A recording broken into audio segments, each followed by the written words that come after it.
الرحمن الرحيم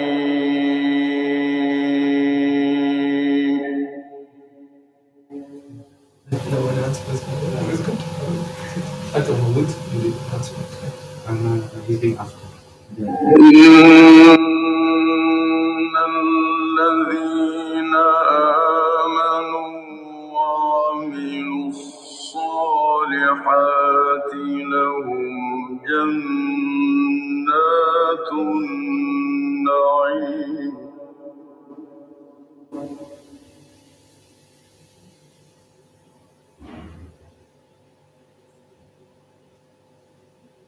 لهم جنات النعيم خالدين فيها وعد الله حقا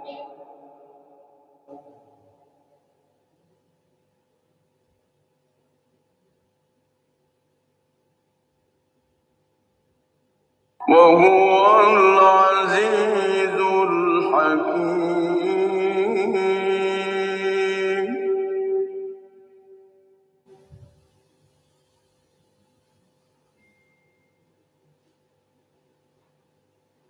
خلق السماوات بغير عمد ترونها وألقى في الأرض رواسي أن تميد بكم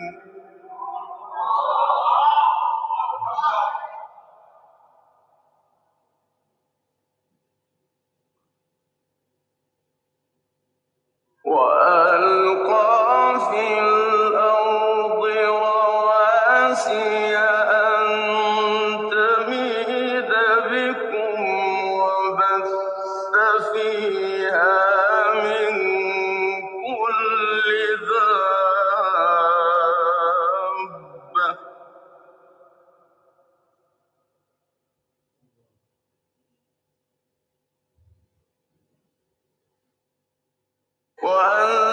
وأنزلنا من السماء ماء فأنبتنا فيها من كل زوج كريم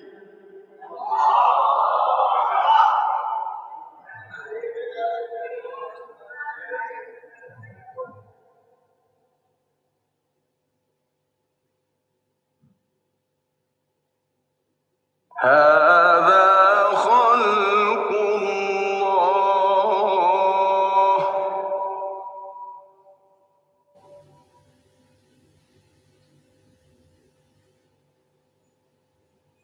هذا خلق الله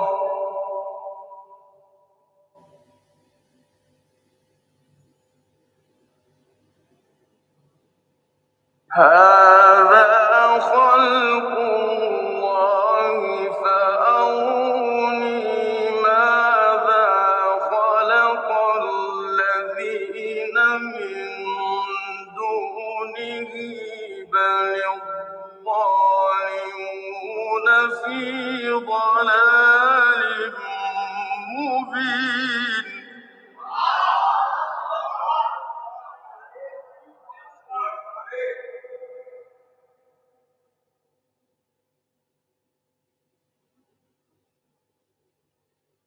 ولقد آتينا لقمان الحكمة أن اشكر لله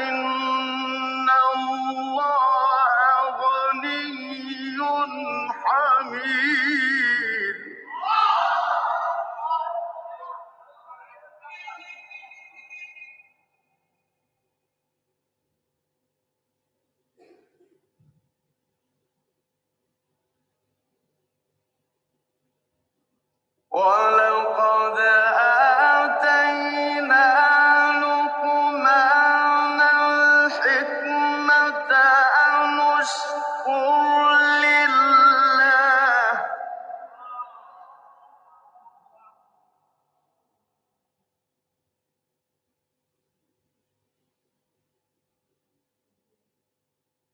ومن يشكر فإنما يشكر لنفسه ومن كفر فإن الله غني حميد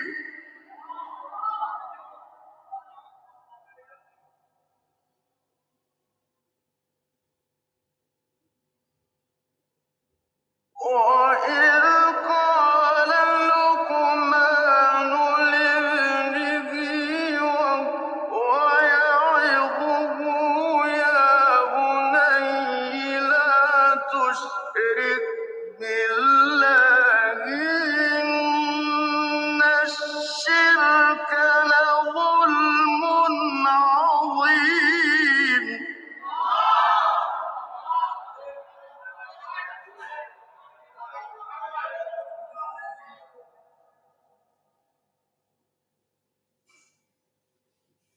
وإذ قال لقمان لابنه وهو يعظه يا بني لا تشرك بالله إن الشرك لظلم عظيم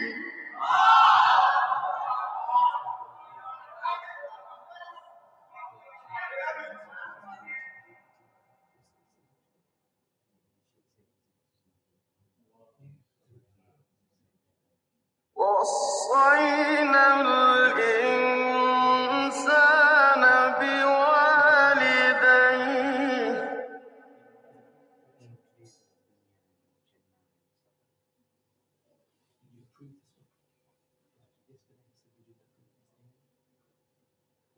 حملته أمه وهنا على وهن وفصاله في عامين أن اشكر لي ولوالديك إلي المصير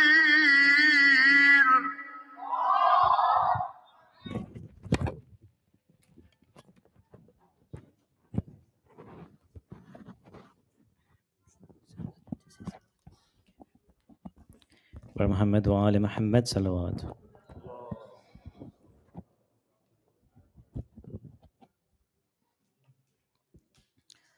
أعوذ بالله من الشيطان الرجيم. بسم الله الرحمن الرحيم. والفجر وليال عشر والشفع والوتر والليل إذا يسر هل في ذلك قسم لذي حجر ألم تر كيف فعل ربك بعاد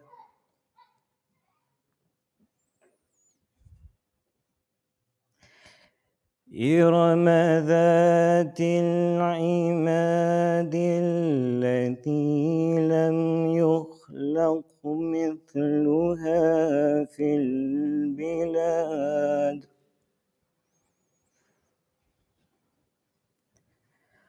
وثمود الذين جابوا الصخر بالواد. بالواد.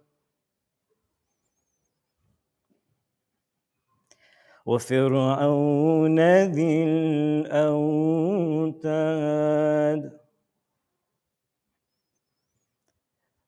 الذين طغوا في البلاد فأكثروا فيها الفساد فصب عليهم ربك سوط عذاب إن ربك لبالمرصاد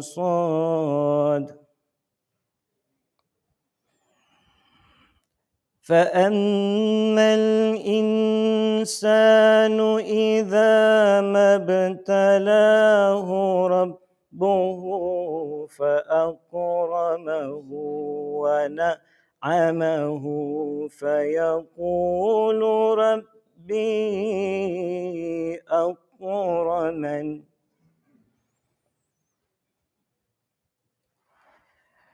وأما إذا ما ابتلاه فقدر عليه رزقه فيقول ربي أهانن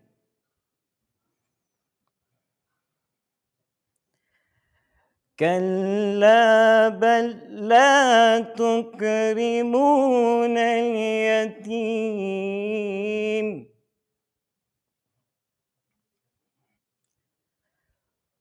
ولا تحاضون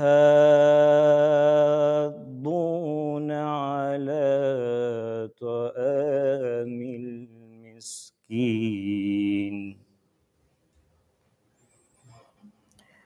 وتأكلون التراث أكلا لما وتحبون المال حبا جمعا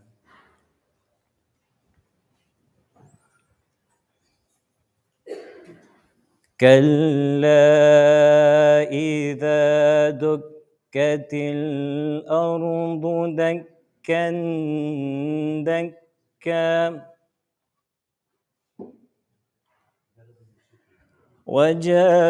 وجاء ربك والملك صفا صفا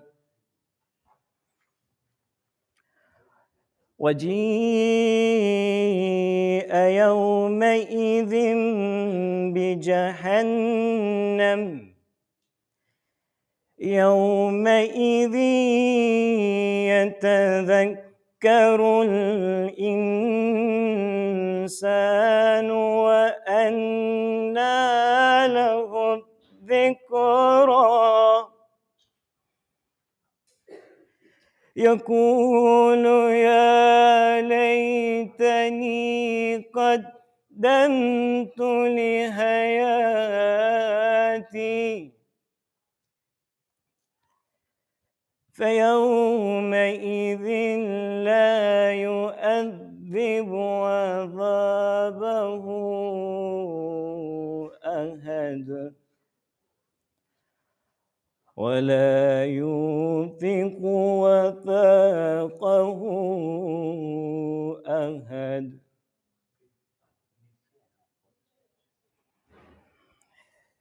يا أيتها النفس المطمئنة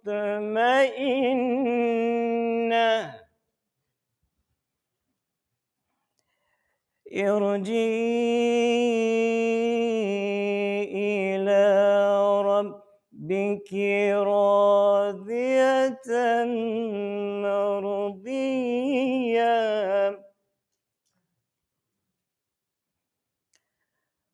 فادخلي في عبادي فادخلي في عبادي فادخلي في عبادي وادخلي جنتي. صدق الله العلي العظيم. الفاتحة.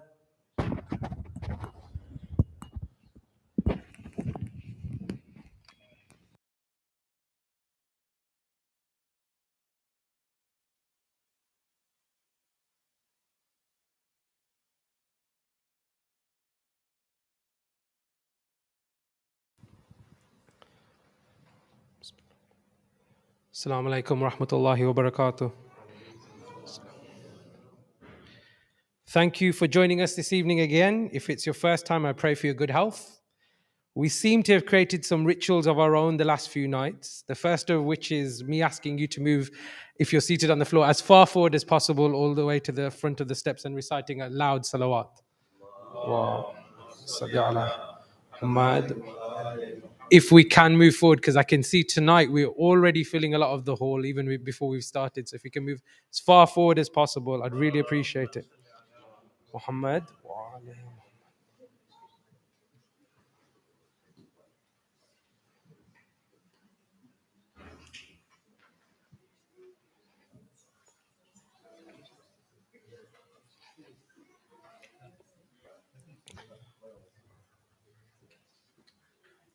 It seems technology alone didn't suffice. So today we were open to a hybrid approach.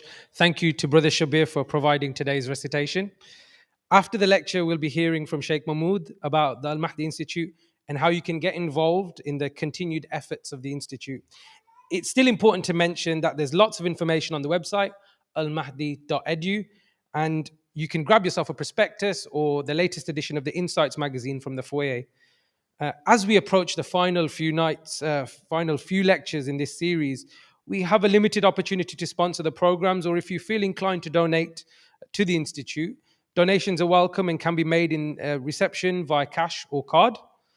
Speaking about donations, if you are and can able to contribute, there is an Ashura food drive being arranged by Time for Change and Who is Hussein.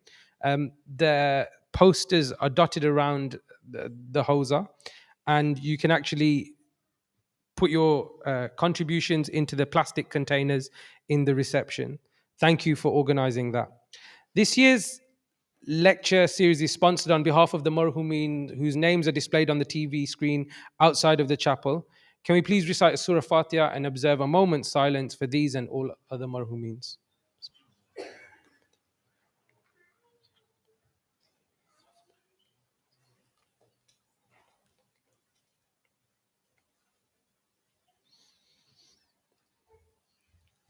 So, some housekeeping. In case of any emergency, the fire exits are located at the back of the chapel, the main entrance outside of the chapel, and the double doors by the dining room. We do have extra capacity for overflow for anyone who needs it, and it also affords our little ones more comfort if they require that as well. Also, our youngest attendees have been benefiting from their own series of parallel programs which have been run in the dining hall, and that's for children in reception to year 6. Again, thank you to the volunteers for running those sessions.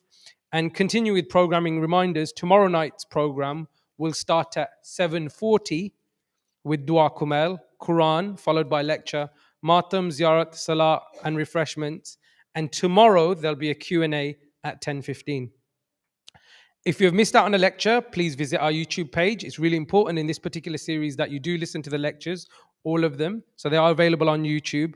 And if you can't make it in person, perhaps tomorrow I'll be listening online as well. It's shaykharif.com/live. There's also a downloadable PDF of the Arabic verses mentioned in the lecture, so you can refer to them as we go along. To stay up to date with all things AMI, follow them on social media, subscribe as well, and ask at reception about joining the WhatsApp mailing list if you haven't already. And that's all for announcements today. I will soon ask Shaykh to take his seat for tonight's lecture, which is part 8. We've been encouraged to bring and utilize our devices to follow the verses he will speak about. You know the protocol by now, inshallah, but I'll remind you of it if you're not already. In the following order, can I ask you to recite a salawat, move forward, recite another salawat, get your devices ready, and then recite a third and final salawat to welcome Shaykh. Allahumma salli ala Muhammad wa صل على محمد. الله.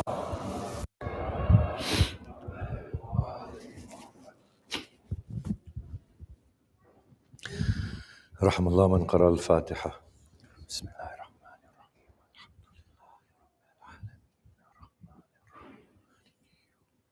إياك نعبد وإياك نستعين اهدنا الصراط المستقيم صراط الذين أنعمت عليهم غير ولا الضالين. أعوذ بالله من الشيطان الرجيم. بسم الله الرحمن الرحيم. الحمد لله رب العالمين الذي هدانا لهذا وما كنا لنهتدي لولا أن هدانا الله، والصلاة والسلام على أشرف الأنبياء والمرسلين شفيع ذنوبنا وطبيب نفوسنا وحبيب قلوبنا أبي القاسم محمد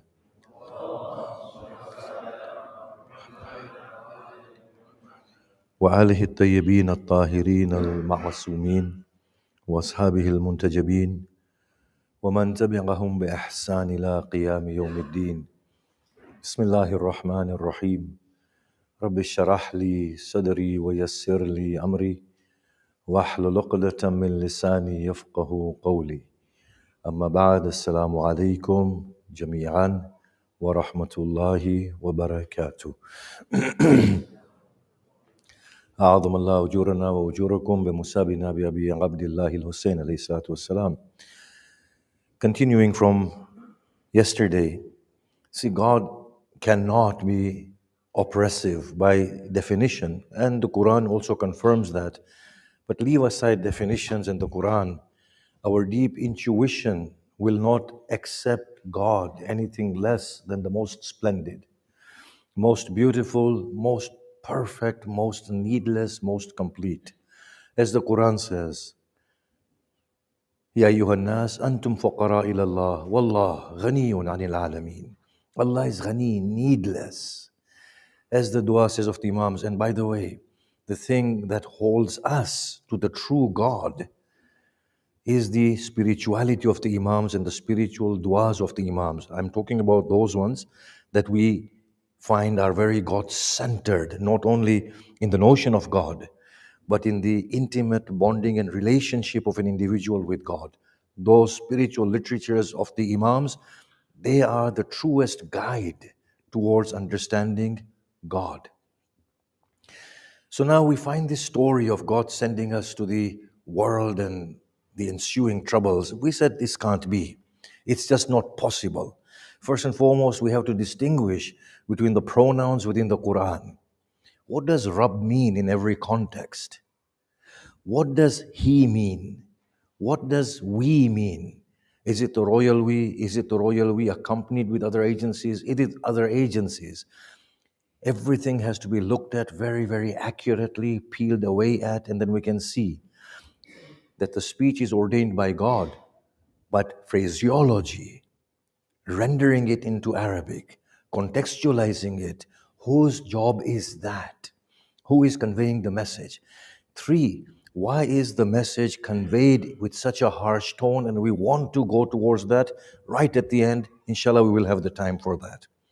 Once we discover all of that, we will say, no, God is God, the most merciful one. The whole system is working as an expression of God, regardless of the multiplicity of agencies that are phrasing it and talking in the Quran. Whether we loosely and lazily call them the lofty angels, or as Imam Sadiq has said, they are the awliya of Allah, whatever they may be. It is all accurate, but what is the context and how do we need to understand it? The first thing we came to was that. The second thing we said was that if we peel away at the story of Adam, we are seeing two stories here. That Adam exists, and it is known that Adam and his progeny will be transgressive, and they will go to hell, and they will go to paradise. The second thing we understand is that this world is a huge favor of God. The third thing we understand is that the consumption of whatever Adam consumed became a cause for Adam's descent into what we call dunya and hayatud dunya. What we stated yesterday was that the jinn and human beings, they are all involved in hayatud dunya, no matter where they may be scattered within the visible universe. The Blessed Prophet had said that sama ad-dunya is everything that is observable. Even if you can observe something trillions of light years away from here, according to the prophetic narration, that is sama ad-dunya. One of the later Imams has given a phenomenal elaboration on this. It's in Kitab al-Tawheed of Sadduq that I believe is outside on one of the tables there. If you want to buy it, please do. In Sama'ud Dunya, whatever is found, it is the Hayatud Dunya. And we cited a verse for it yesterday, that jinn and man are within Hayatud Dunya, and I will repeat that verse today. Now, the role of God within human Hayatud Dunya is one of a kind parent, one of the merciful one who wants them to succeed.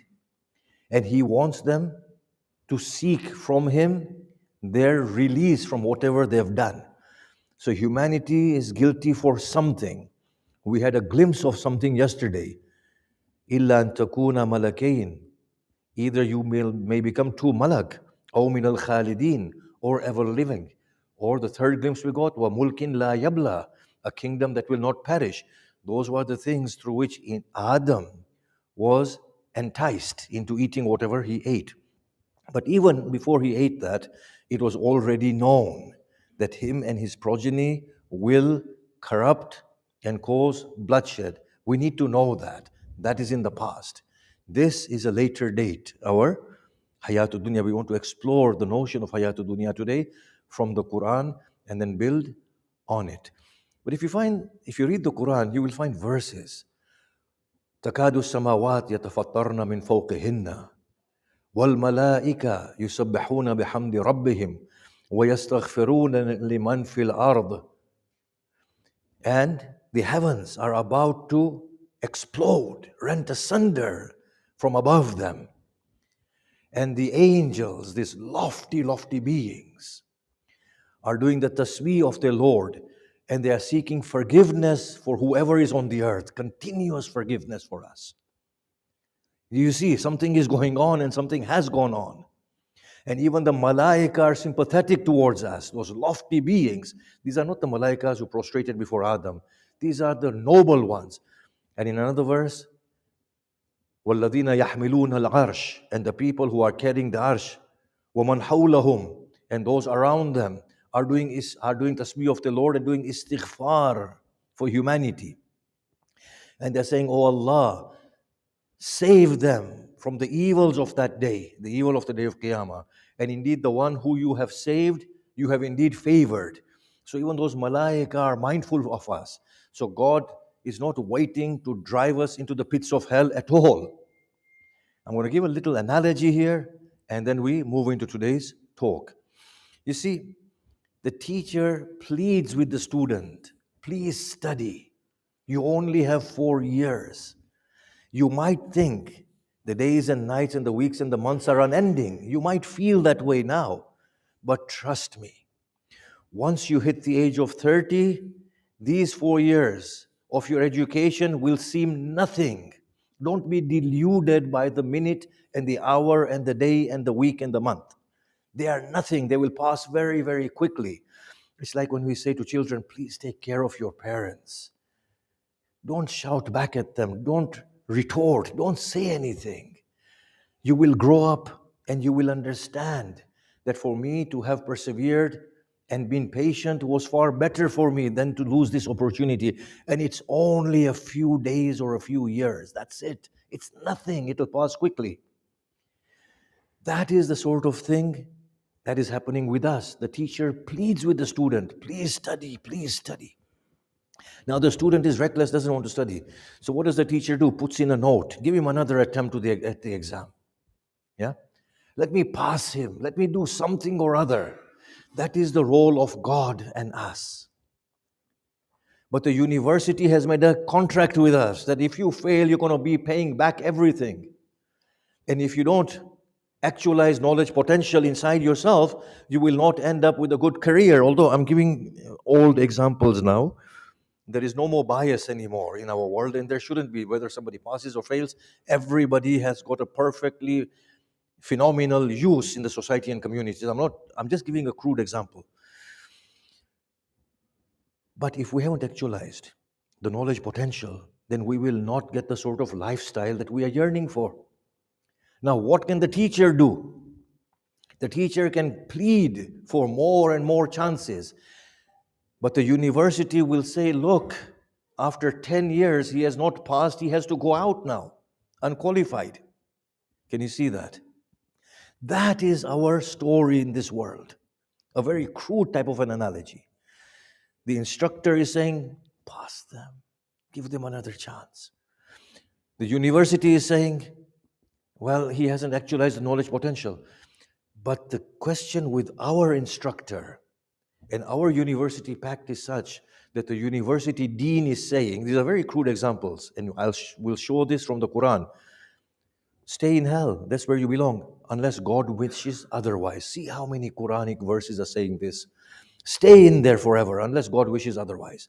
Stay in there until the heavens and the earth are in place, unless God wants otherwise, because He is the mighty one. He can shut off hell anytime He wants. And indeed, He will. He will shut down hell. But He will also shut down heaven. And we'll explore that if we get time for it. And if we don't, then sometime in the future. Now, the ins and jinn are told in Surah An'am, Surah 6, verse 130. Ya ma'shir al-jinn wal-ins, alam ya'tikum rusulun minkum. O gathering of jinn and man, did messengers amongst you not come to you? Yaqussuna alaykum ayati, giving you my signs. What are signs? We will see later on. These are all called signs. Signs are something through which we are supposed to connect psychologically and awaken to the deeper meaning. Why does God call it sign? It's a sign for you. Think about it. وَيُنْذِرُونَكُمْ لِقَاءَ يَوْمِكُمْ هَذَا, and they were warning you about your meeting on this day, which you had forgotten, and you had given me a pledge that you will not forget. We read those verses a few days ago. قَالُوا شَهِدْنَا, everybody will say, yes, we bear witness. We forgot and we did not pay heed and we did not think into the signs. عَلَىٰ أَنفُسِنَا, we bear witness upon ourselves. Then the Quran states, وَغَرَّتْهُمْ الْحَيَاةُ الدُّنْيَا, and the hayatud dunya deluded them. So you're seeing this, that there's a big distinction between the earth and hayat ad-dunya. And jinn and man are one and the same. You see, we normally think that jinn and man are different. No, they are the same. If you look at Surah Rahman, verse 55, 56, for example, فِهِنَّ قَاصِرَاتُ الطَّرْفِ لَمْ يَطْمِثْهُنَّ إِنسٌ قَبْلُهُمْ وَلَا جَانٌ. In those tents will be the most beautiful creatures. No man or jinn has touched them previously. So that means the jinn and man have the same reward and they have same punishment. So in their constitution, they are not different. Now, I'm not going to get time to cover this. I'm going to quickly say this, that insan are scattered around the universe and jinn are scattered around the universe. So there's not only us, there's a lot going on. Now, what is the nature of this hayatud dunya, the one that we are experiencing right now, from the Quran, so that we get a full perspective into what is going on? If you look at the Quran, one thing becomes very strikingly obvious, that the hayatud dunya will be seen as a very short period of time in the akhirah. Now there are verses upon verses. For example, Surah Mu'minun, Surah 23, verse 11 and 12. Now here the question is asked. He asks, Kam labistum fil ardi adada sinin.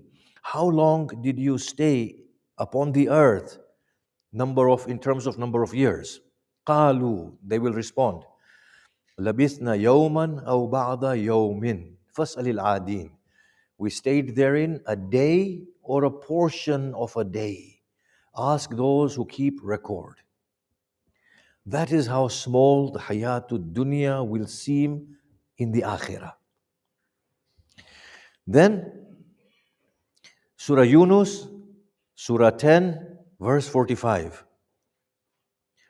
وَيَوْمَ يَحْشُرُهُمْ, and the day in which He raises them, كَأَن لَّمْ يَلْبَثُوا إِلَّا سَاعَةً مِنَ النَّهَارِ. It will be as if they have not lived for more than 1 hour of the day. This world will seem like 1 hour of a day. Now you might say that, oh, in comparison to the day of the hereafter, this will be like an hour. What I will say is that maybe the time scale of the hereafter is our real time scale. And this is an experience we are having right now. And that seems to be an accurate reading of the Quran. That we come from a place that doesn't understand this time frame. Can you see this? The Quran says, in paradise there is no death. The Prophet said, in paradise there is no sleep. The paradise is our natural state. That is our natural state. This is an illusory experience. And the Quran is trying to awaken us so that we may become mindful. But one of the terms of the pact that we have made is that we forget. And that's what we stated yesterday, that we have forgotten and knowledge has been taken away from us so that we may prove ourselves and redeem ourselves of whatever we have done previously. So this life, the full duration of it will seem like an hour. Now, I'll come to this verse later on, that people will cry out and say, now we see, now we hear, send us back. We will perform righteous deeds. Because yes, we finally remembered, we've remembered, and we know what's going on. Send us back, we'll do righteous deeds this time. It gives a very different perspective of this experience that we are having here right now. In any case, look at the descriptions, and we'll come back to this verse. Look at the descriptions of dunya, hayatud dunya in the Quran. Its unreal nature, the lack of permanence of this dunya. That as if it's not there, it's illusory. I spoke about this a few years ago, by the way, from these lectures. Surah Yunus 10:24. These are striking verses. I've been very selective. 10:24. إنما مثل الحياة الدنيا كماء أنزلناه من السماء. The example of this world is like the rain that we cause to descend from the skies. فَاخْتَلَطَ بِهِ نَبَاتُ الْأَرْضِ, and it mixes with the herbs of the earth. كَمَا مِمَّا يَأْكُلُ النَّاسُ وَالْأَنْعَامِ, that man and cattle eat.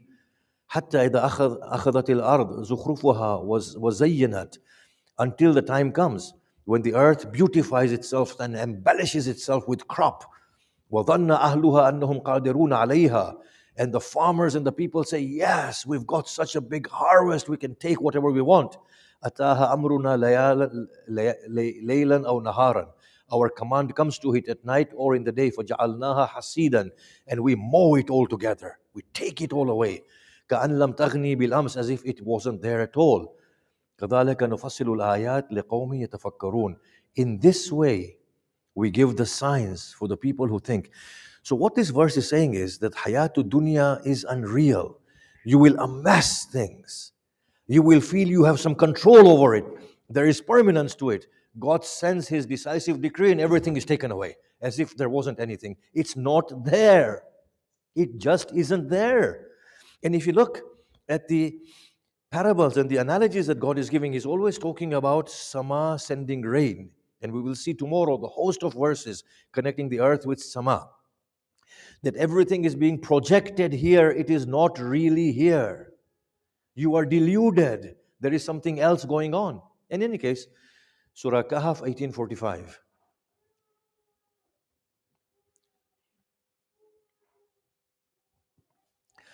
وَاضْرِبْ لَهُمْ مَثَلَ الْحَيَاةِ الدُّنْيَا كَمَاءٍ أَنزَلْنَاهُ مِنَ السَّمَاءِ فَاخْتَلَطَ بِهِ نَبَاتُ الْأَرْضِ فَأَصْبَحَ هَشِيمًا تَذْرُوهُ الرِّيَاحُ وَكَانَ اللَّهُ عَلَى كُلِّ شَيْءٍ مُقْتَدِرًا. And give them a parable of this worldly life. It is like the plants of the earth thriving when sustained by the rain. So long as the rain is coming, they are sustained. We send down from the sky then they soon turn into covering of seeds, scattered by the wind. And Allah is fully capable of doing all things. So you see that the earth is there. It's beautiful. It's all there. But soon the wind comes and it's all scattered away as if it wasn't there. It just isn't there. It's an illusion that we are having. Surah Hadith 57:20. And this verse is so striking. Guys, take your time and open the phones. I would like you to do that, yeah? But when I say open your smart devices, not on Facebook, the things that I'm saying. وَاعْلَمُوا أَنَّمَا الْحَيَاةُ الدُّنْيَا لَعِبٌ وَلَهْوٌ. Know well that the life of dunya is play and is a sport and vanity. وَزِينَةٌ وَتَفَاخُرٌ بَيْنَكُمْ. It is false embellishment and a place of pride between you. Isn't that what drives us, this pride and competition? وَتَكَاثُرٌ فِي الْأَمْوَالِ, and a place where you increase your wealth. وَالْأَوْلَادِ, and your children. كَمَثَلِ غَيْثٍ, like the downpour of rain. أَعْجَبَ الْكُفَّارِ زِينَتُهُ, that astonishes the disbelievers. Its beauty astonishes the disbelievers. Let me just read the English. This is like rain that causes plants to grow to the delight of the planters. Because kuffar also means plant, yeah, the farmers. Because they hide the seed inside the ground, so they're called kafir. But don't go and call any plant, farmer kafir though. This is like the rain that causes plants to grow to the delight. He is the biggest kafir I've met in my life. Yeah. To the this is shaitan. To the delight of the planters. But later the plants dry up and you see them wither. Then they are reduced to chaff, coverings of seed. And in the hereafter, there will be either severe punishment or forgiveness and the pleasure of Allah. Then look at what the verse says. Whereas the life of this world is no more than a delusion of enjoyment. Can you see that? These three verses and similar verses are saying that the life of this world that you see with permanence, there is nothing permanent about it. It is illusory. And the life of this world is no more than a delusional enjoyment. That is what the life of this world is. If only you can recollect or awaken to it. Now, when we use our reason and intuition, we know that the life is not permanent, everything is withering away. We can grasp that much. But what we need to grasp is, well, what are we meant to do now? The life of this world is not permanent at all. People are dying, people are getting sick, empires are falling. I can't even retain my own memory. Forget about retaining my palace, I can't even retain my own memory. There is nothing in my control. It's like the water that comes, harvest comes, and everything is gone within a second. That's like this is my existence. But I want to build on this theme by bringing out something quite radically different from the Quran, yes? That this world is not what we assume it to be. The solidity, the liquids, the color scheme, it's nothing like the way we have imagined. Now this is from the Quran. The Quran describes dunya as an expression of the words of God. And it's amazing. I'm not bringing in hadith in these talks because hadith, somebody can challenge that they're not authentic or don't mean this or that, and that's why I'm sticking to the Quran. Otherwise, if you get the time, read the elaboration of Imam Rada on this verse, the first one. Noon wal qalam wa ma yasturun. Noon, the pen and what it inscribes. Now, we will go through similar verses in a second. But if you were to read the sermon of Imam Rada, he will say that this is all an expression of the pen writing away on the book. As it's writing, the universe is unfolding. It's amazing. It is phenomenal that this is nothing but the words of God. And that's why we start bi-ism Allah, with the ism of Allah, which is the mother of all names and which pours out everything. Yeah, it's a phenomenal understanding. Surah Qalam 68:1. Go to Surah Tur 52:1-3. وَالطُّورِ وَكِتَابٍ مَسْطُورٍ فِي رِقٍّ مَنْشُورٍ. Tur. and the book that has been inscribed in open scrolls. Now we'll put it together in a second, don't worry. Surah Luqman, Surah 31, verse 27. وَلَوْ أَنَّمَا فِي الْأَرْضِ مِنْ شَجَرَةٍ أَقْلَامٍ. If every tree upon the earth were to become a pen, وَالْبَحْرِ يَمُدُّهُ مِنْ بَعْدِهِ سَبْعَةُ أَبْحُرٍ. And if the oceans were to extend to infinite number of oceans or 7 oceans as inks, مَا نَفَدَتْ كَلِمَاتُ اللَّهِ. The words of God will not come to an end. This story is unfolding. That what are the words of God? Surah Anbiya 21, 104. Now, we have this naive assumption from the Big Bang Theory, how the big crunch will be, right? And how it will all collapse, or how the energy of the universe will dissipate and will just disintegrate, or the sun will become a red giant. And we've got all these theories. What the Quran is giving about eschatology, the Qiyamah, is phenomenally different. It's not talking about that at all. It's talking about a different understanding of cosmology, of this world and what's going to happen at the end. يَوْمَ نَطْوِي السَّمَاءَ كَطَيِّ السِّجِلِّ الْكُتُبِ. The day in which we fold up the skies, the heaven, as a scroll is folded up. كَمَا بَدَأْنَا أَوَّلَ خَلْقٍ نُعِيدُ. As we commenced the first creation, we will cause it to return. Now can you see? Noon wal qalam wa ma yasturun. Tur wal kitabil mastur fi rikin manshur. The scrolls are open, it was written. On the day of Qiyamah, the scrolls are being closed. And the whole of the universe is being gathered up. Isn't that amazing? The story the Quran is giving. If you think this is strange, go to Surah Zumar 39, 67.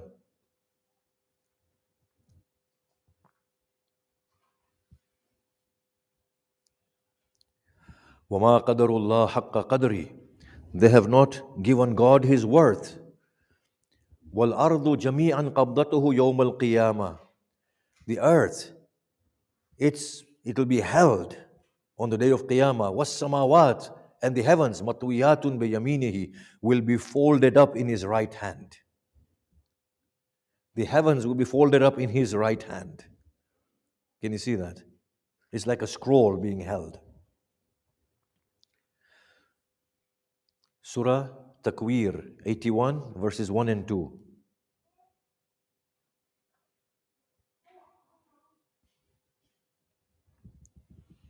Now there are many, many verses. I've just been very selective, yeah? إِذَا الشَّمْسُ كُوِّرَتْ وَإِذَا النُّجُومُ انْكَدَرَتْ. The day in which the sun is rolled up into a little ball, and the skies and the stars become darkened. And in another place, and when the stars become scattered. And in another place, and when the sun and the moon are joined together. It's folded up, and the sun and the moon are just brought together.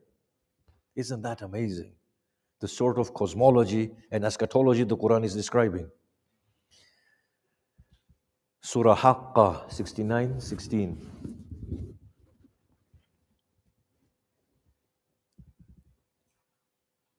وَانْشَقَّتِ السَّمَاءُ فَهِيَ يَوْمَئِذٍ وَاهِيَةٌ.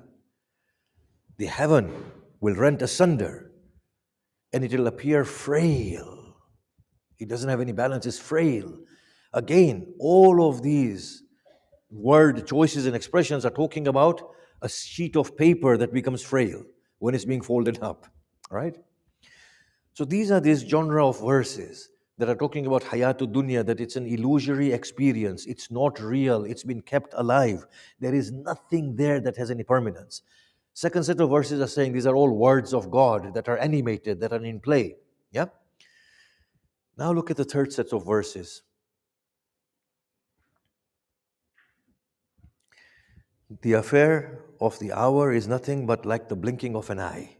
Yeah, we think, right? We think in terms of the earth has been here for 4 billion years, has it approximately?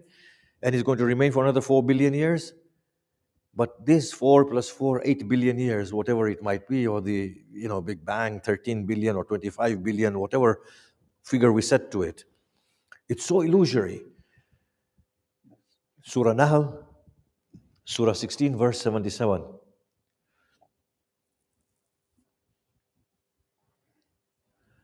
وَلِلَّهِ غَيْبُ السَّمَاوَاتِ وَالْأَرْضِ. For Allah is the unseen of the heavens and the earth. وَمَا أَمْرُ السَّاعَةِ إِلَّا كَلَمْحِ الْبَصَرِ أَوْ هُوَ أَقْرَبُ. And the affair of the hereafter or the final hour is nothing but like the blinking of an eye or closer still.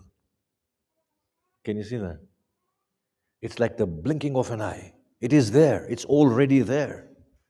But you are having this illusory experience. If only you knew you are standing in Qiyamah anyway, you will just wake up and you'll say, now I hear, now I see, send me back. That is the sort of life the Quran is describing. Surah Qaf 50:22.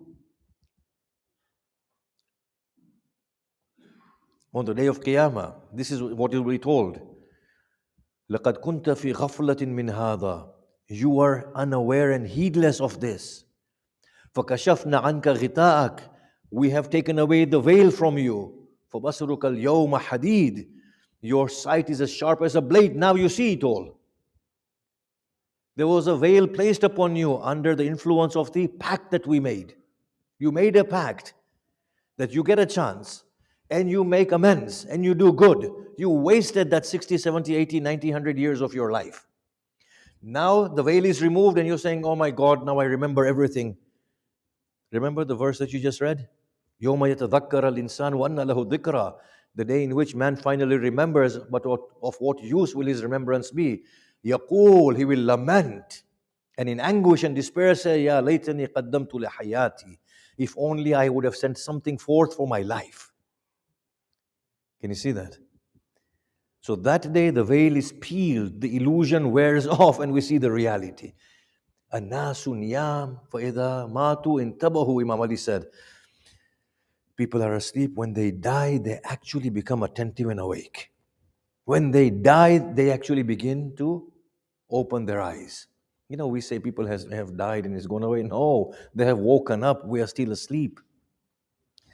The Quran has been trying to wake us up. Every communication has been trying to wake us up. Don't waste your time.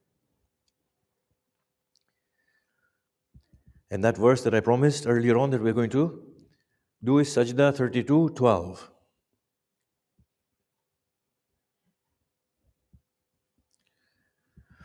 وَلَوْ تَرَى إِذِ الْمُجْرِمُونَ نَاكِسُوا رُؤُوسِهِمْ عِنْدَ رَبِّهِمْ. And if you could see the guilty and the criminals in front of their Lord, they will cry out, رَبَّنَا أَبْصَرْنَا وَسَمِعْنَا. O Lord, now we see, now we can hear.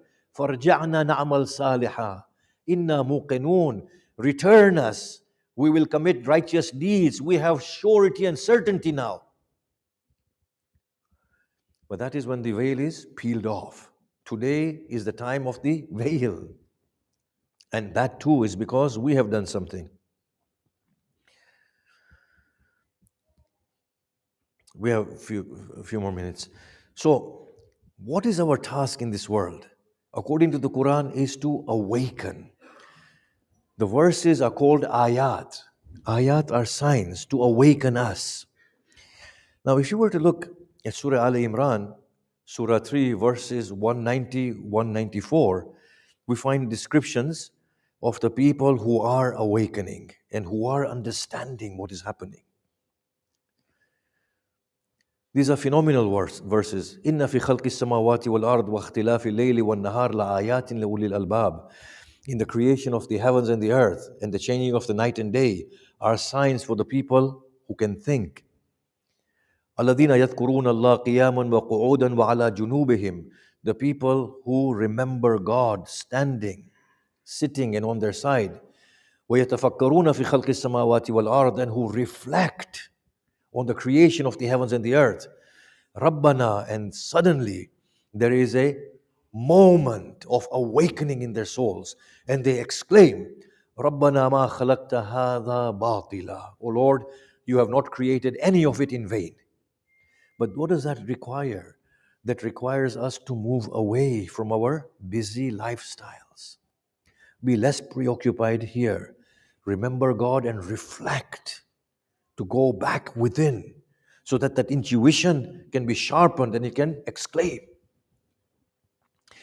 And then these people who say this, رَبَّنَا مَا خَلَقْتَ هَذَا بَاطِلًا, Subhanaka, glory be to you, you are perfect. وَقِنَا عَذَابَ النَّارِ, save us from the chastisement of fire. So they already know that by default they have done something wrong and they're going to the fire, and this is the time to redeem themselves. They draw out all these conclusions through that meditative state and state of reflection. رَبَّنَا إِنَّكَ مَن تُدْخِلِ النَّارِ فَقَدْ أَخْزَيْتَ. O Lord, whoever you drive into the fire, you have disappointed them. وَمَا لِلظَّالِمِينَ مِنْ أَنصَارٍ. رَبَّنَا إِنَّنَا سَمِعْنَا مُنَادِيًا يُنَادِي لِلْإِيمَانِ أَنْ آمِنُوا بِرَبِّكُمْ فَآمَنَّا فَاغْفِرْ لَنَا ذُنُوبَنَا وَكَفِّرْ عَنَّا سَيِّئَاتِنَا وَتَوَفَّنَا مَعَ الْأَبْرَارِ. O Lord, we heard the caller calling unto you, so we have brought faith. O Lord, forgive us our sins. Wipe our evils off and admit us within the righteous people. If you look at these verses, we will see that they are confirming that there is sin, there is some evil deed, there is worthiness of fire, and O Lord, we have understood now, put us in a better place. Now you might ask that, well, you've said all of these things, and I just want to start hinting at this from now and developing it tomorrow. Well, what else are we supposed to do, and what does it all mean?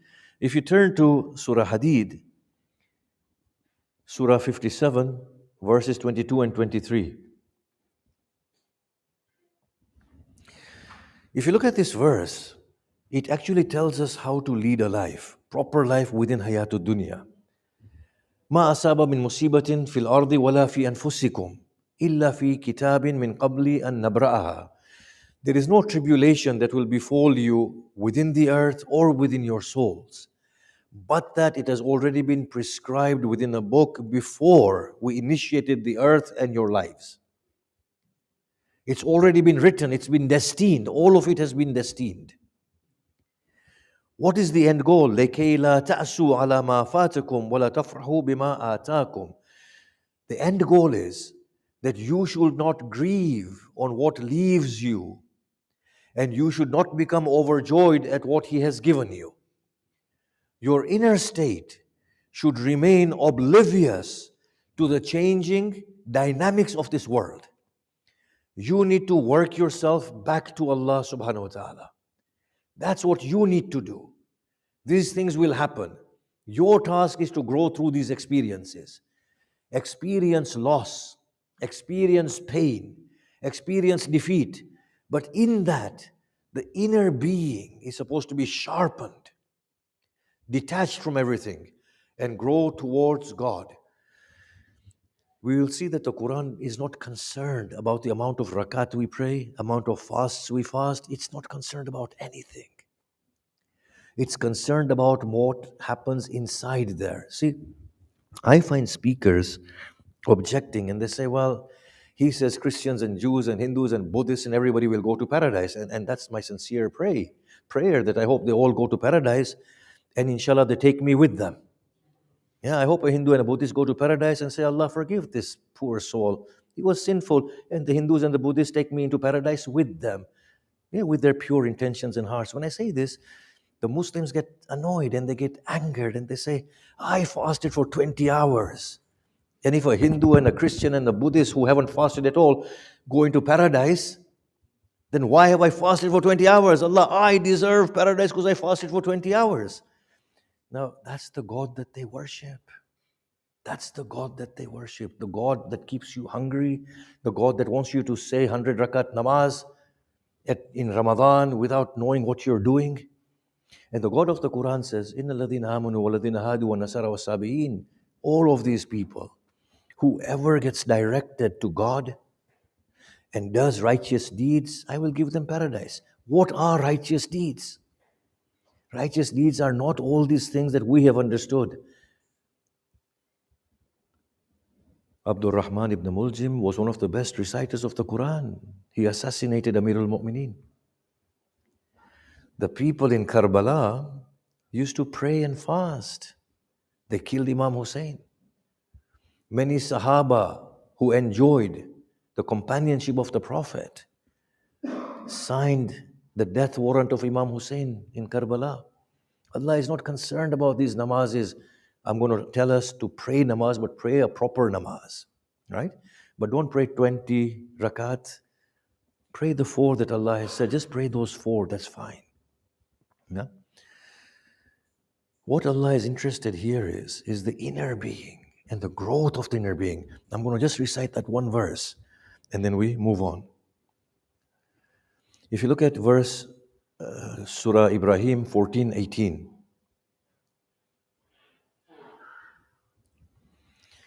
مَثَلُ الَّذِينَ كَفَرُوا بِرَبِّهِمْ. The example of the people who have disbelieved with their Lord. أَعْمَالُهُمْ كَرِمَادٍ. Their deeds are like sand. Their deeds are like sand. اشتدت به الريح في يوم عاصف. That are blown away by the wind on a stormy day. لا يقدرون مما كسبوا على شيء. They are unable to retrieve anything that they have done. I want to ask a question. It's going to be a painful question. A very, very painful question, okay? And forgive me for this very painful question. Do we despair when our business empire collapses? Do we? Isn't that odd? On the one hand, we pray to Allah and we say, you are the one who is Raziq. And then we despair. Isn't that sand collected on a rock that the wind comes and blows it all away? Isn't it the same as that? Do we panic when we get that thumping pain on the chest, people of my age, yeah? And we feel this could be a heart attack? Do we despair? Do we panic?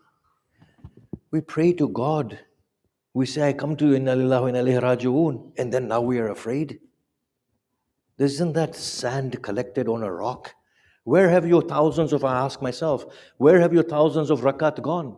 Where have your 20-hour fasts gone? Where have your hundreds of Quran gone? Where have your thousands of lectures gone? You don't have any confidence in your God? Can you see this? This is not what is the purpose of this life. Pray and fast and not know what it's all about. It's an illusory life. Our ibadat is as illusory as our lives are. We are as deluded in our Islam and in our God as we are deluded in this life. A real life is for the one who awakens in there. Awaken. Refine that inner being. Find that direction. Become a lion heart. Stand in front of the momentous waves and say, come, take me. That sounded good, didn't it? Open the chest to the arrows. Pierce it. Take it all away. If this heart is not given back to Allah, then of what worth and use is it in the first place? You see, that John and that Wahab who are with Hussein Salamullah alayhi, they don't know Islam. They don't. They only understand this Hussein. Zuhair Qain is not a philosopher or a mystic. Muslim Awsaja. He is not a faqih or an usuli. But that inner being is aligned. Hussein, even if my arms are cut and I'm cut into pieces and then I'm burnt and scattered to dust, I will want from Allah to recreate me again so that I may die for you once again. See, the hayatud dunya is unreal. And our Islam has become as unreal as hayatud dunya. All this, I'm a khoja and I'm a God knows what I am. All of this is just delusional thinking. I am a Muslim. I pray this much. Nah. What is required is that deep inner awakening to God. We are here for a reason. We have to redeem ourselves. And the redemption is in that direction to God. Now, I have not found a hero that has inspired me more than the hero of this night. From childhood, we have been fed Abbas ibn Ali. And Abbas has been our lifeline. And to be honest with you, if anybody can find somebody like Abbas and associate with them here, then they're on the path to success. Can you imagine the stature of this man? Of course, I convey sentiments here. They come running. They say there's a body at the banks of Al-Qama. It refuses to move because it's been torn into pieces. The Imam says, he will not come to me, I will have to go to him. When Bashir says, Hussein has been killed in Karbala, and his son awaits you at the outskirts of Medina, come receive him. An old woman says, silence Bashir. This cannot be true. Yes, Hussein has been killed. Where was my Abbas? How can anyone approach Hussein whilst my Abbas is his brother and companion? His arms were cut. They say about Abbas in his description, he was like a lofty mountain with a momentous heart, a fearless soldier, a lion heart, who fearlessly would go amidst the showering arrows and tear apart the ranks of the enemies. I read this somewhere, that Bahrul Ulum had gone down to the Sardab to take a look at the damaged grave of Abbas. The person who had gone with him to repair the grave, he looked at the grave and he said, "Oh Sayyid, if it's not audacious, may I ask a question?" He said, "Yes." He said, "You recite from your majlis that Abbas was so lofty in his stature that when he would ascend his steed, his feet would almost touch the ground." He said, "Yes, he was." He said, "Then why is his grave so small?" He struck his head against the grave of Abbas and he said, فَقَطَعُوهُ إِرْبًا إِرْبًا. They shredded him into pieces. I've read this as well, that Shimr would constantly ask, is Abbas still alive on the day of Ashura? Umar ibn Sa'd would constantly ask, is Abbas still alive? Then he heard cries of joy and jubilation from the Al-Qama. And he said, who has fallen? They said, Abbas has fallen. He said, now Hussein will surrender. Now Hussein has no escape from us. Such is the stature of this man. Qamar Bani Hashim, Hamilul Liwa, Saqqa, Abul Fadl, Babul Hawaij. In Siffin, Imam Ali said to his companions, look at the battle of my Hassan and Hussein. They observed. And then they said, oh Ali, if it is not audacious, may we say something? He said, indeed. He said, Hassan fights well. But whenever anybody approaches Hussein, a man behind him goes and finishes them off. He said, that is Abbas. When Abbas is sent in the battlefield, in Siffin, he wears a face mask, he's barely 13. They would not approach Ali because they know it was a sure defeat. So with his face mask on, Ali sends Abbas. A renowned warrior comes and approaches Abbas. Effortlessly, he puts him to death. There's commotion that this is Ali, approach him not, he's deceiving you. As there is this commotion, Ali rides up, unveils Abbas, and he says, Ana Ali wa hada Qamar Bani Hashim. I am Ali. This is the moon of the Hashimis. Such is Abbas. It is said, I've read this and I express these sentiments, that Yazid saw the spoils, the loot, and he saw a standard. And he said, whose standard is that? They said, it is Abbas's standard. He said, by God, that standard has been struck everywhere save the place that he held it. They said he did not let go of the standard until his arm was cut. On the morning of Ashura, Abbas is patrolling the back of the tents. Zuhair Kane goes to him. He said, Abbas, do you know why your father sought you from your uncle? Your father chose the best woman so that she may give him the bravest of sons. He said it was for this day. Abbas, enraged, places his feet within the stirrup and the horse comes to its knees. He said, Zuhair, do you wish to incite me on such a day? Let me be. Go attend to your own business. The day progresses. The lovers of Hussein give their lives. Abbas does not leave the side of Hussein. When all had gone, Abbas came to Hussein. He said, dear brother, I cannot bear this state of yours. Allow me to go and fight with your enemies. Hussein looks at Abbas and says, Benafsi anta ya Abbas. May my life be given for you, O Abbas. إذا مضيت فرقت بين عسكري. If you were to leave now, you will break the morale of my army. He said, what army, O Hussein? None remains. There was a cry from the tents, Abbas. Take news, a child must have died.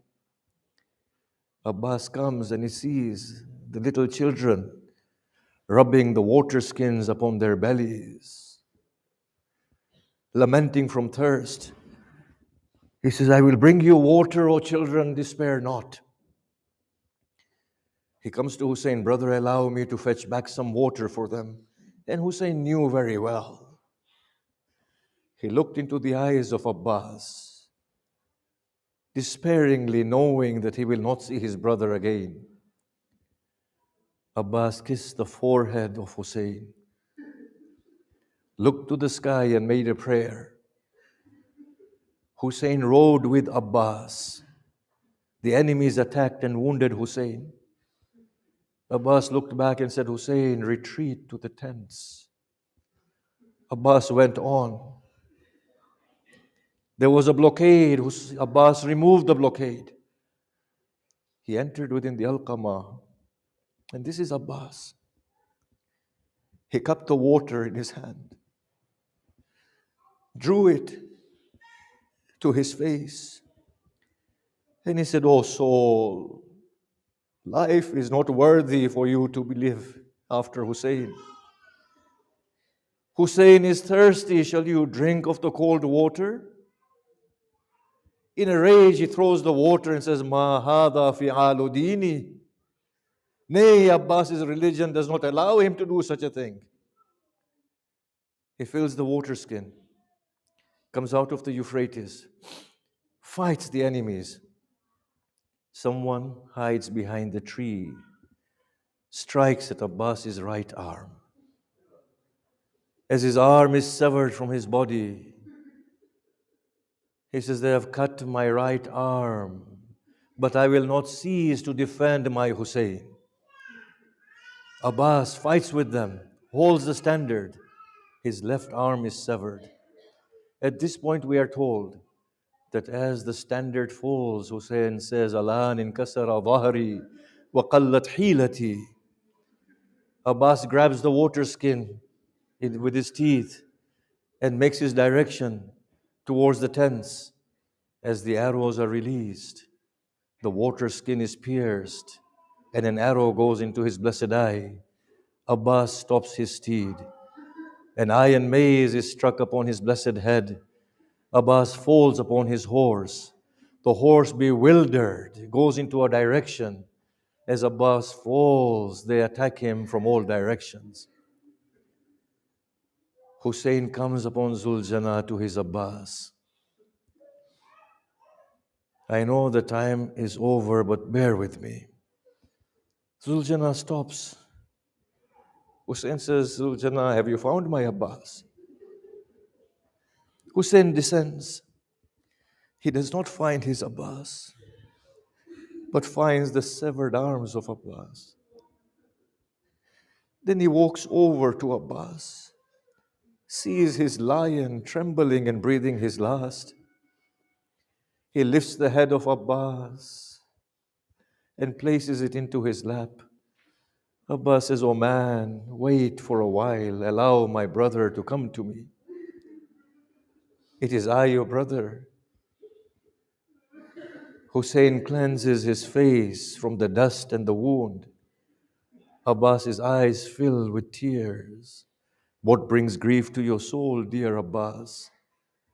How may I not weep, O Hussein, when I see you lifting my head from the dust and cleansing my face of wound, when I know very soon you will be beheaded upon a burning thirst and none shall come to lift your head. Hussein grasps the head of Abbas to his chest and cries out aloud. The enemies look at this scene and begin to weep. Then Hussein says, now you cry after taking away my Abbas from me?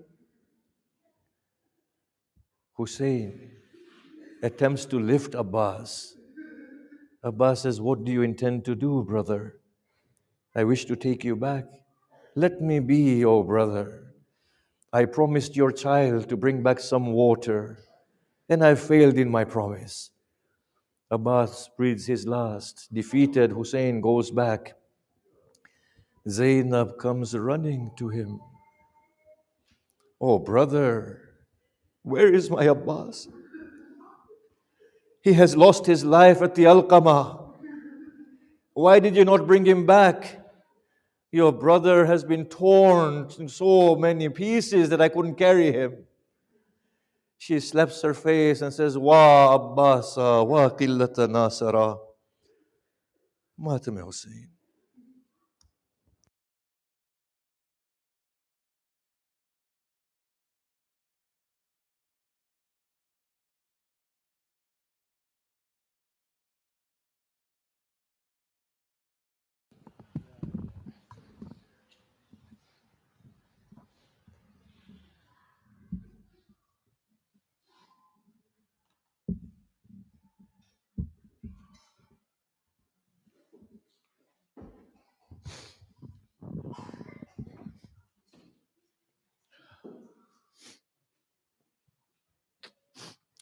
Tonight's know her. Chadar Sambal Zainab. Save your chadar, O Zainab. Abbas jar hai. Abbas is now leaving you. Sadaqah nikal Zainab. Give sadaqah, O Zainab. Abbas is now leaving. I said to the point, Zainab hasn't got anything to give. She has given Awna Muhammad Qasim Akbar. She only has Abbas now to save Abbas now to save her brother. Give me jawab, and it's fairly easy. Ya Hussein, Ya Hussein, Ya Hussein, Ya Hussein, Ya Hussein, Ya Hussein. चादर संभाल ज़ैनब अब्बास जा रहे हैं चादर संभाल ज़ैनब अब्बास जा रहे हैं चादर संभाल ज़ैनब अब्बास जा रहे हैं चादर संभाल ज़ैनब अब्बास सदका निकाल ज़ैनब सदका निकाल ज़ैनब अब्बास जा रहे हैं, चादर संभाल ज़ैनब अब्बास, चादर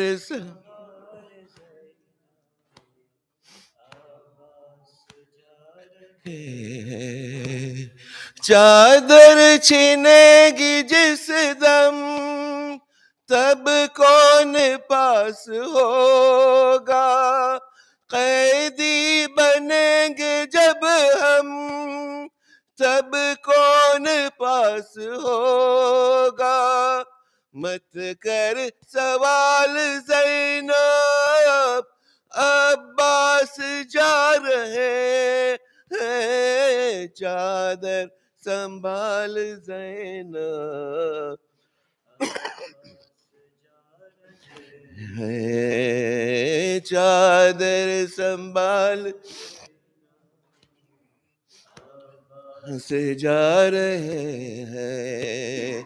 मक़तल में कौन जाए, गाजी के बाद बच्चे बेहाल हो न जाए, गाजी के बाद बच्चे रखना ख्याल ज़ैनब अब्बास जा रहे हैं, चादर संभाल ज़ैनब अब्बास जा रहे हैं, चादर संभाल ज़ैनब। बच्चों के अब तमाचे ऐ बीबियों लगेंगे, शाम गरीबा होगी, खैमे भी अब जलेंगे, वक्त ज़वाल ज़ैनब अब्बास जा रहे हैं, चादर संभाल ज़ैनब अब्बास जा रहे हैं।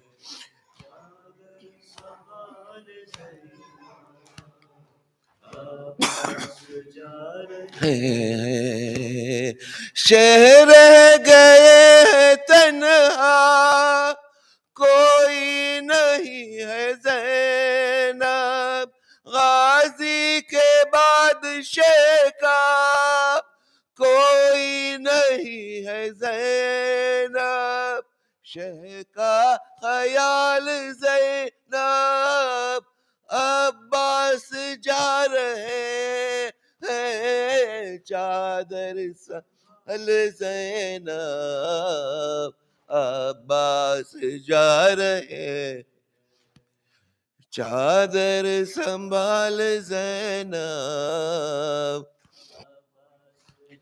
है, सदका निकाल ज़ैनब अब्बास जा रहे हैं, चादर संभाल ज़ैनब अब्बास जा रहे। फातिहा।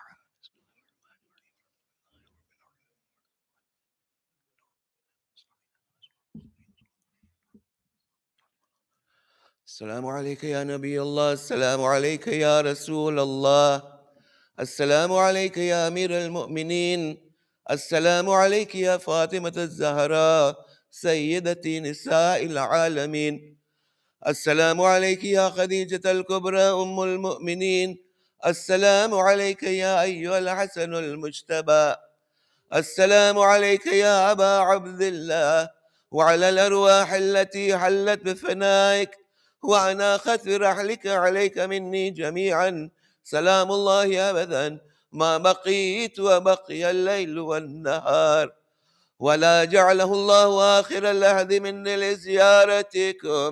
अस्सलामु अलल हुसैन वअला अली इब्न अल Hussain वअला औलादिल Hussain وعلى أصحاب الحسين وعلى أخوات الحسين.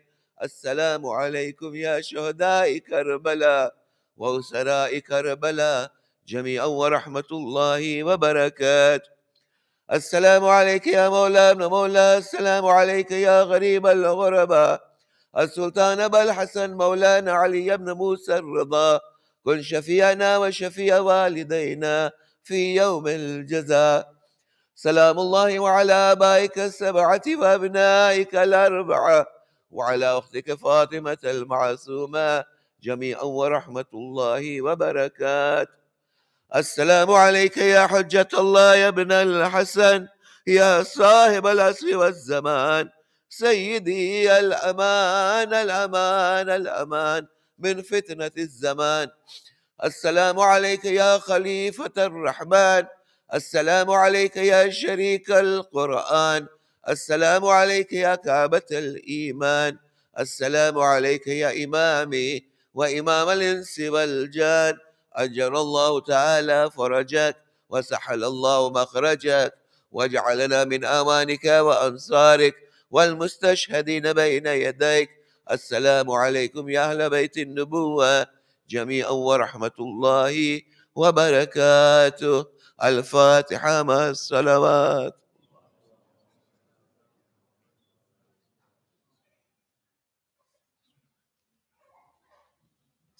If I could ask everybody to remain seated just for a couple of moments, we've got an announcement from Shaykh Mahmoud Dala on behalf of the Institute. If we can welcome him with a loud Nara Salawat.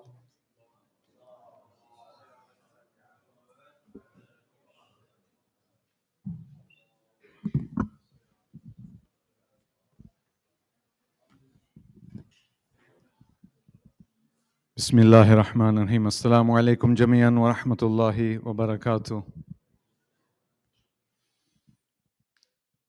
I know we've had many thought-provoking lectures, and I just want to ask for your attention for a few more minutes. Over the past days, Adam has provided an insight into the activities of AMI. I just wanted to zoom out and provide a wider context today.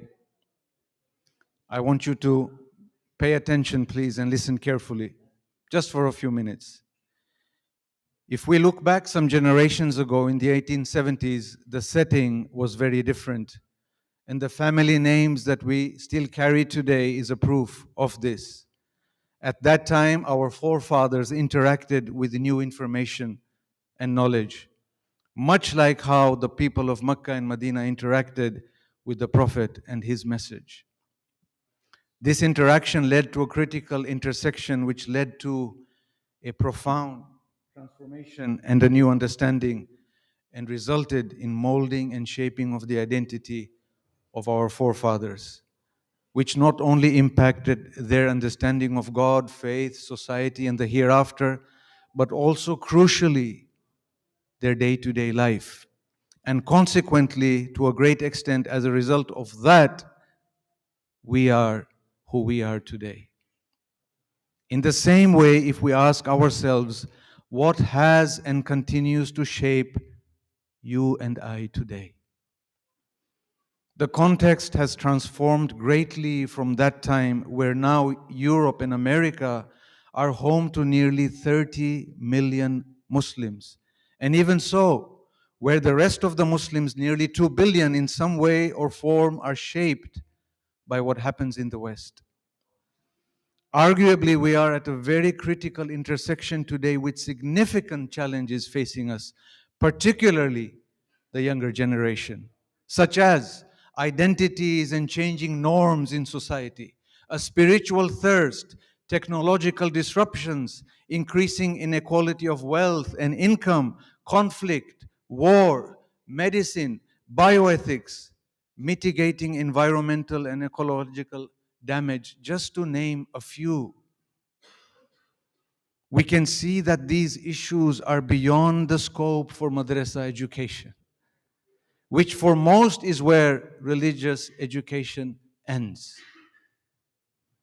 It is here where AMI and institutions like AMI play a most crucial role It is not only attempting to meet the current pressing challenges, both ideological, shaping our outlook and relationship, as I mentioned, with God, religion, society, and the hereafter, but also practical, impacting our personal day-to-day life. I would say that it would almost be obligatory for a young person to take out at least a year post-university to invest in Hausa studies. This would have a profound impact in their future life. But not only for the young, as the tradition says, and you know it, seek knowledge from the cradle to the grave.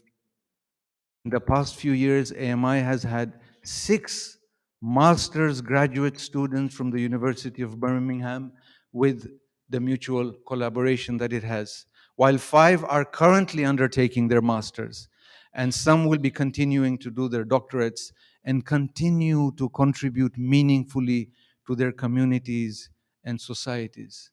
As well as that, currently, there are over 100 students enrolled at AMI.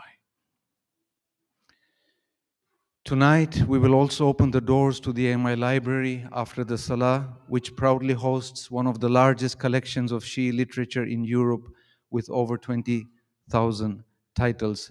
Please try and avail yourself of this opportunity if you've not visited the library. Membership is also open to the public. Finally, thank you so much for your attention. Kindly recite the Surah Fatiha for all the Marid and the Marhumin for whom tonight has been dedicated and whose names are on the screens. And note that refreshments will be in the dining room. Ahsantum. Jazakallah.